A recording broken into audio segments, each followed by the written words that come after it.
जय श्री राम। दोस्तों, आज की वीडियो में आपको भगवान श्री राम की संक्षिप्त कथा बताने वाली हूँ, तो आप वीडियो के अंत तक बने रहें।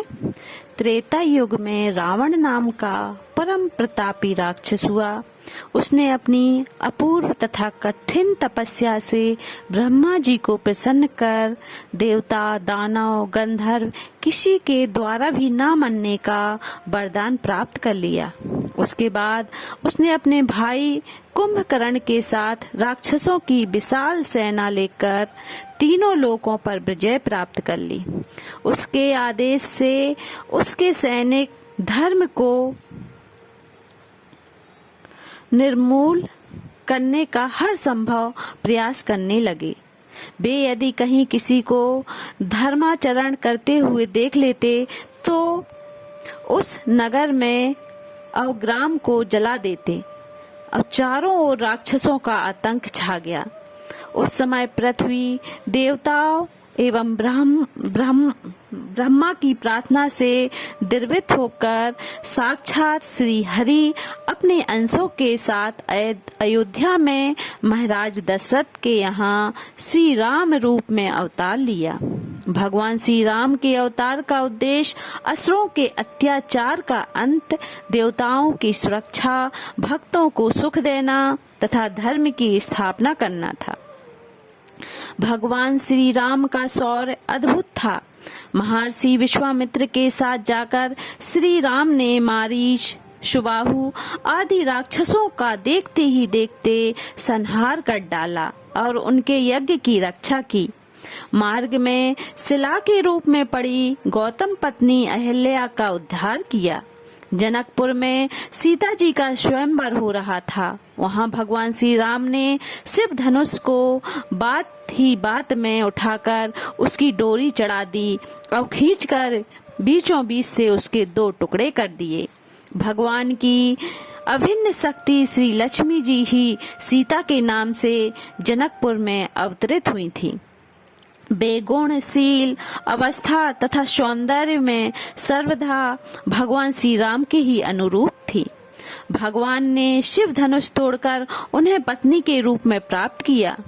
धनुष टूटने के कठोर शब्द को सुनकर परशुराम जी का आगमन हुआ, जिन्होंने 21 बार पृथ्वी को क्षत्रियों से रहित कर दिया था। भगवान श्री राम ने उनके वैष्णव धनुष को चढ़ाकर उनके गर्व को नष्ट कर दिया था। वे भगवान को अपना धनुष सौंपकर तथा उन्हें बार बार प्रणाम करके तपस्या के लिए वन में चले गए। महाराज दशरथ ने भगवान श्री राम को युवराज बनाना चाहा, जिसमें मंथरा और कैकेयी की कुटिलता के कारण विघ्न पड़ गया। श्री राम ने पिता के वचनों का पालन करने के लिए राज्य, लक्ष्मी, प्रेमी, हितैषी सबको छोड़कर अपने भाई लक्ष्मण और पत्नी सीता के साथ वन की यात्रा की। वन में श्री राम ने राक्षस राज रावण की बहन शूर्पणखा को लक्ष्मण द्वारा विरूप करवा दिया, क्योंकि उसकी बुद्धि काम वासना के कारण कलुषित थी। उसके पक्षपाती खर, दूषण, त्रिसरा आदि के साथ 14,000 राक्षसों का भगवान ने संहार कर डाला।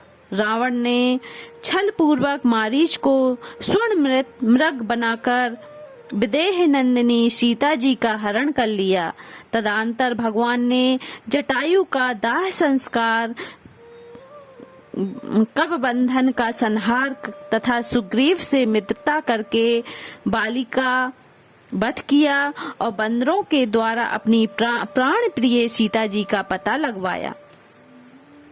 समुद्र पर पुल बांधकर भगवान श्री राम ने रावण के द्वारा रक्षित लंका में प्रवेश किया और बंधु बांधवों के साथ रावण का संहार किया। विभीषण को राक्षसों का राजा बनाकर तथा 14 वर्ष का वनवास पूरा कर श्री राम, सुग्रीव, हनुमान, लक्ष्मण तथा सीता जी के साथ पुष्पक विमान से अयोध्या लौटे।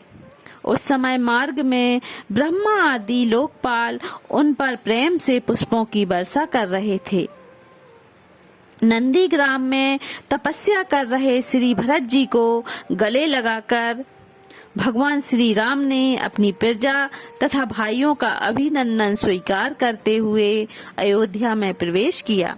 उसके बाद गुरुदेव वशिष्ठ ने उनका विधिवत राज अभिषेक किया। समस्त अयोध्या में आनंद की लहर दौड़ गई। फिर भगवान श्री राम अपनी प्रजा का पिता के समान पालन करने लगे। त्रेता में सतयुग का अवतरण हुआ और रामराज युग युगांतर आदर्श बनकर रह गया। जय श्री राम। दोस्तों